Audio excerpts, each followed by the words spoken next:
What we are studying, हमने निकाला a is equal to delta V by delta T.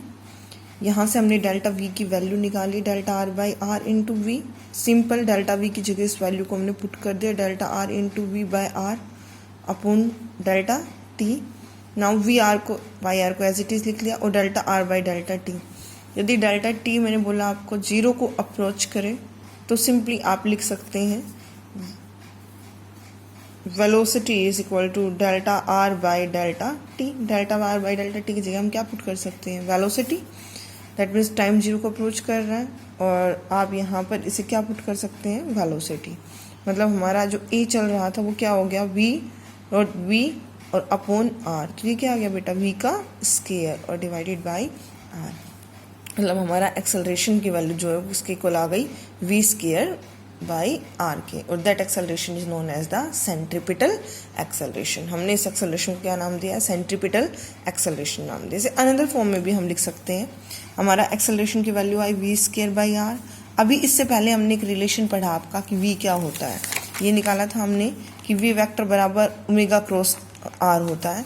We simple हम इसे कहें तो वी बराबर आर ओमेगा, तो वी की जगह हमने आर ओमेगा पुट कर दिया, तो क्या हो गया R square omega square upon R. एक आर से कार क्या हो गया, कैंसिल। एक्सेलरेशन की वैल्यू क्या आ गई हमारे पास, R omega square. This is the value of acceleration. Simple omega भी हमने पढ़ा था, ओमेगा एंगुलर वेलोसिटी होता है। एक सर्कल पूरा करने में यहाँ से चला कितना एंगुलर डिस्प्लेसमेंट हुआ, 2 पाई, और जो टाइम कंप्लीट है वो कितना हुआ, टी। ओमेगा की वैल्यू कितनी है, 2 पाई बाई टी। तो ओमेगा की जगह ये वैल्यू हम यहाँ पे क्या करेंगे, पुट कर देंगे 2 पाई बाई टी। तो ए बराबर क्या हुआ, आर इंटू ओमेगा का स्केयर मतलब 4 पाई स्केयर और अपॉन टी का स्केयर। ये लिख सकते हैं हम इस एक्सेलरेशन को। और हमने क्या पढ़ा, फ्रीक्वेंसी क्या होती है, reciprocal of the time period मतलब 1 बाई टी।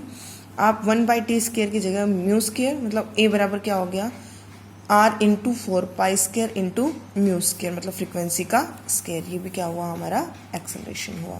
तो this is about the centripetal acceleration की कई फॉर्म्स में हो गया हमारा सेंट्रीपिटल एक्सेलरेशन। हमने पहला पढ़ा वी स्केयर बाई आर, फिर हमने पढ़ा ए बराबर ये पढ़ा आर ओमेगा स्केयर, यहीं से निकला, और आल्सो इक्वल टू ओमेगा की जगह 2 पाई म्यू पुट करेंगे तो 4 pi square mu square. This is also the form of centripetal acceleration. तो इन दिस वे हम सेंट्रीपिटल एक्सेलरेशन को कई फॉर्म्स में लिख सकते हैं। जो सेंट्रीपिटल एक्सेलरेशन है वो कांस्टेंट रहेगा, डायरेक्शन कंटिन्यूसली चेंज होगी, हमेशा सेंटर के टुवर्ड्स इंडिकेट करेगा, पर ये क्या रहेगा, हमेशा कांस्टेंट रहेगा। देखो जैसे सर्कल में मूव करेगा, हमने कहा centripetal acceleration along the radius towards the centre act कर रहा है। इस पॉइंट पे direction along the radius towards the centre, तो डायरेक्शन तो चेंज हो गई बट एक चीज़ कॉमन है कि हर जगह किधर एक्ट करेगा, along the radius and towards the centre. तो एक्सेलरेशन की डायरेक्शन कंटिन्यूसली चेंज हो रही है पर मैग्नीट्यूड कैसा रहेगा, सेम रहेगा। ठीक है, एक पार्टिकल एक्सेलरेट होता है even when speed is constant. मतलब अब हमें ये कहा जाए कि यदि स्पीड कांस्टेंट है तो क्या पार्टिकल एक्सेलरेटेड कहलाएगा। आपसे क्वेश्चन पूछा जाए स्पीड कांस्टेंट है तो क्या पार्टिकल एक्सेलरेटेड होगा, सिंपली तो हम ये कहते हैं कि जब स्पीड चेंज ही नहीं हुई तो पार्टिकल एक्सेलरेटेड नहीं हुआ, है ना। बट यहाँ पर हम देख सकते हैं कि जो स्पीड है वो वेलोसिटी का मैग्नीट्यूड है, वो कांस्टेंट है, बट डायरेक्शन तो चेंज हो रही है। और हमने ये कहा वेलोसिटी का चाहे मैग्नीट्यूड चेंज हो चाहे डायरेक्शन चेंज हो, ये कंसीडर किया जाएगा कि वेलोसिटी चेंज हो रही है, और वेलोसिटी चेंज हो रही तो मोशन कैसा होगा, एक्सेलरेटेड होगा। दैट मीन्स स्पीड कांस्टेंट रहकर भी एक्सेलरेटेड मोशन पॉसिबल है। उसे कैसे बोलेंगे, यूनिफॉर्म सर्कुलर मोशन। तो यूनिफॉर्म जो सर्कुलर मोशन है वो एक्सेलरेटेड मोशन कहलाएगा। ठीक है, जो यूनिफॉर्म सर्कुलर मोशन में यदि इसमें ये पूछा जाए कि वेलोसिटी सेम रहती है, आउट ऑफ वेलोसिटी स्पीड और एक्सेलरेशन क्या इफेक्ट है। देखो मैंने आपको बता दिया कि स्पीड तो हमारी कैसी रहेगी, सेम रहेगी। एक्सेलरेशन की बात करो तो एक्सेलरेशन है V square by R, R भी कांस्टेंट है, वी भी कांस्टेंट हो तो ए भी कांस्टेंट रहेगा, बट वी की डायरेक्शन सेम नहीं है बेटा। हर पॉइंट पर वी की डायरेक्शन क्या हो रही है, चेंज हो रही है।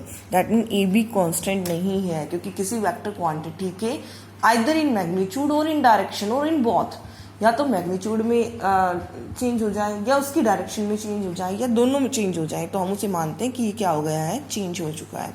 मतलब इस केस में हमारा एक्सेलरेशन और वेलोसिटी दोनों चेंज हो रहे हैं, बट स्पीड कैसा रह रहा है, सेम रह रहा है। तो विच quantity physical quantity in uniform circular motion remain same, speed और वेलोसिटी और एक्सेलरेशन क्या हो रहे हैं, चेंज हो रहे हैं, बट डायरेक्शन में चेंज हो रहे हैं केवल, ठीक है। और बाकी क्या रह रहे हैं, मैग्नीट्यूड में सेम रह रहे हैं।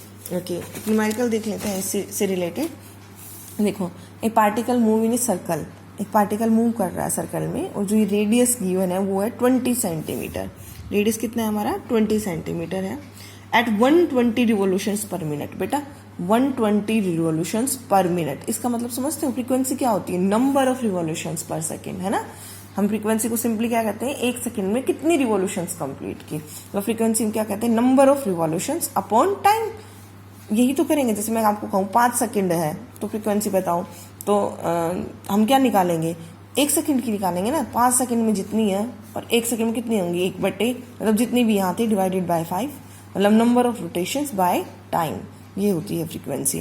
तो नंबर ऑफ रिवोल्यूशंस पर मिनट उसे सेकेंड में कन्वर्ट कर दो, 120 के बाय क्या कर दो, 60 कर दो, कितनी हो जाएंगी यहाँ से, 2 रोटेशंस पर सेकेंड। तो रोटेशंस पर सेकेंड हमें क्या देती है, फ्रीक्वेंसी देती है। तो फ्रीक्वेंसी कितनी आ गई, 2, और हमें क्या दिया हुआ है, रेडियस। अब देखो पूछा क्या है हमसे, एक्सेलरेशन। एक्सेलरेशन का फॉर्मूला याद रखना था, v²/r।